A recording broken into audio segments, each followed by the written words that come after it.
बागपत जिले का मशहूर गांव रटौल। इस गांव में तरह तरह की किस्मों के आम की खेती होती है। ये इतिहास 1 सदी पुराना है। 30,000 आबादी वाले इस बड़े गांव की 70% आबादी के भरण पोषण का जरिया आम ही हैं। तमाम दिग्गज राजनेताओं के पांव यहाँ पड़ चुके हैं, फिर भी ये गांव बुनियादी सुविधाओं को मोहताज है। गवर्नमेंट ने हमेशा उपेक्षित रहा है और अब गवर्नमेंट को चाहिए ना तो यहाँ ग्रेडिंग सेंटर है, ना यहाँ एक्सपोर्ट का कोई सेंटर बनाया हो। यहाँ कुछ गवर्नमेंट ने ध्यान नहीं दिया, मगर यहाँ कोई इंस्टीट्यूट, कोई मैंगो रिसर्च, पैकिंग का कोई रिसर्च, कुछ नहीं है। रटौल गांव में 700 प्रजातियों के आम होते हैं, लेकिन रटौल आम की खुशबू और स्वाद का जवाब नहीं। ये फल छोटे और मध्यम आकार का होता है। 1930 में रटौल के आमों को लंदन में हुई प्रदर्शनी में पहला नंबर मिला था।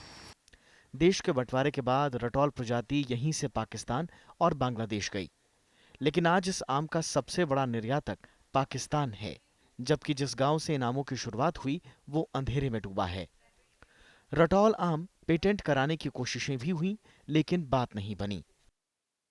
महाराज रत्नागिरी में अल्फांसो आम डेवलप करने के लिए गवर्नमेंट ने नर्सरियाँ लगाई। इस तरह से गवर्नमेंट का इस आम को डेवलपमेंट करने के लिए कोई योगदान हमें नहीं मिला। सबसे छोटी चीज़ जो है वो कोल्ड स्टोरेज तक नहीं बन सका, और ना ही यहाँ ग्रेडिंग पैकिंग सेंटर कोई है, और ना इस तरह का कोई डेवलपमेंट का वो है। तमाम दिक्कतों के बाद भी रटौल में करीब 263 हेक्टेयर के दायरे में आमों के बाग हैं, लेकिन जब फसल आती है तो किसानों को आम औने पौने दामों पर बेचना पड़ता है।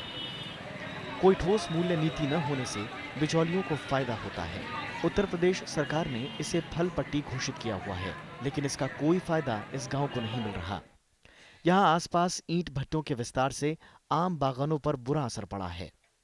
तमाम नई बीमारियां बागों को नुकसान पहुंचा रही हैं। इन कारणों से किसान का आम की खेती से मोह भंग हो रहा है। ये दिल्ली के आसपास आ गया पूरा, और जो है इसका पूरा असर यहाँ आमों के ऊपर, इसके प्रदूषण का इसका पड़ रहा है।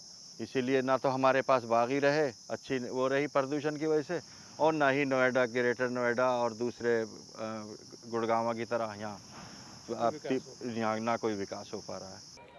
रटौल दिल्ली से महज 35 किलोमीटर की दूरी पर है, लेकिन यहाँ न तो ग्रेडिंग सेंटर है, न पैकिंग सेंटर और न ही प्रोसेसिंग हाउस।